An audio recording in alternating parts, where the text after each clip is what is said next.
ल अब आज चाहिँ एउटा भिडियो बनाऊँ भनेको। अब हाम्रो बुवा पनि साथमै हुनुहुन्छ।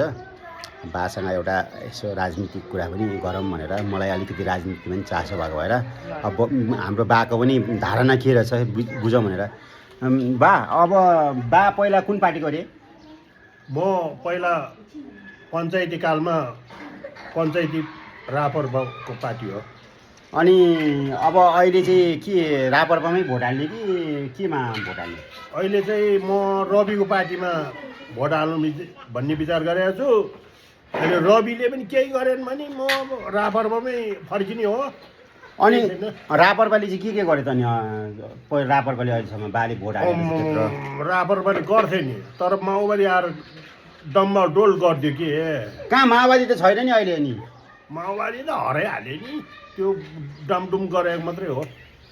ए भनेपछि अहिले चाहिँ हाम्रो रविको पार्टीमा रविको पार्टीमा भोट हाल्ने हो।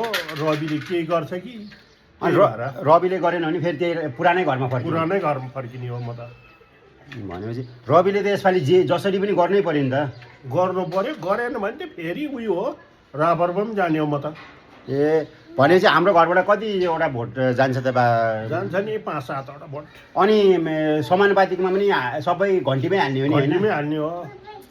यसपालि त अनि गाडी रिजर्भ गरेर जाने होला नि फेरि यसपालि नि? आफ्नै पैसामा जाने हो, अर्काको पैसामा जाँदैन। अनि आफ्नो पैसामा जाने हो, रविले भोट हाल्ने हो। सबैलाई रविले भोट हालिदिए भन्ने हो, कसैको पैसामा हिँड्दैन म। अनि के अरे पोहोर साल त अनि 500मा काङ्ग्रेसले ल तेरो बुढाबुढीको 500 1000 भयो भनेर भोट दिएको भनेको होइन त बा? हो नि, त्यो बेलामा त हो, तर मलाई चाहिँ होइन। अनि बालाई चाहिँ किन नदिएको त? म कङ्ग्रेसमा भोटै हाल्दैन। ए काङ्ग्रेस 500मा हाम्रो गाउँमा चाहिँ 500मा भोट 500मा भोट हाल्दै यसो चिया खान्छ भनेर होला नि। ए भनेपछि 500मै बिग्दो रहेछ है? 500 दिँदा रहेछ, तर म चाहिँ मासु भात चाहिँ दियो कि दिएन हाम्रो गाउँमा? मैले त मासु भात पनि खाएन। होइन कि बाँड्दा चाहिँ नबाँड्दा चाहिँ? बाँड्दा रहेछ, मासु भात खसी काटेर दिएको थियो।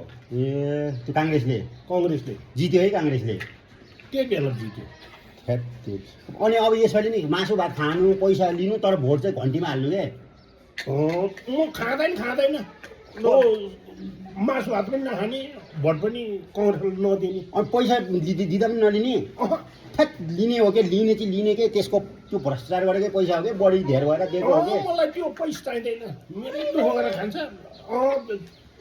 मेरो दुःख गरेर पुगेन भनेदेखि मेरो छोराहरूलाई दिए भन्ने हो खानु। म अर्को पैसालाई लोभ गर्दैन। भनेपछि हाम्रो बासाको पैसा टन्नै छ है गाइजहरू? मेरै दुःख जिलो गरेर खाने हो, त्यति गर्दा पनि पुगेन भने छोराहरूलाई दिए पैसा भन्ने हो। म अर्काको पैसामा लोभ गर्दैन। ल ठिक छ त्यसो भए। भनेपछि हाम्रो भोट घन्टीलाई हो, रविलाई।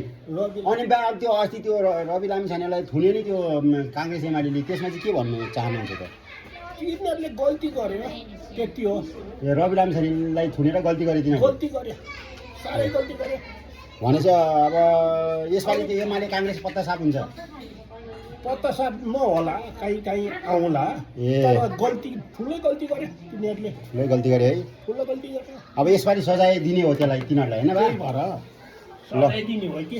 ल भोट घन्टीमा भोट हालेर सजाय दिने सबैलाई। अब भोट हालिदिनु घन्टीमा, सबैलाई भोट हाल्नु भन्नु न त एकचोटि। सबैजनाले घन्टीले भोट हालिदिनु है यसपालि चाहिँ होइन? यसपालोको लागि त्यसले केही गरेन भने पछिल्लो पालो त्यसै जानु। ल त ल है त बा। ल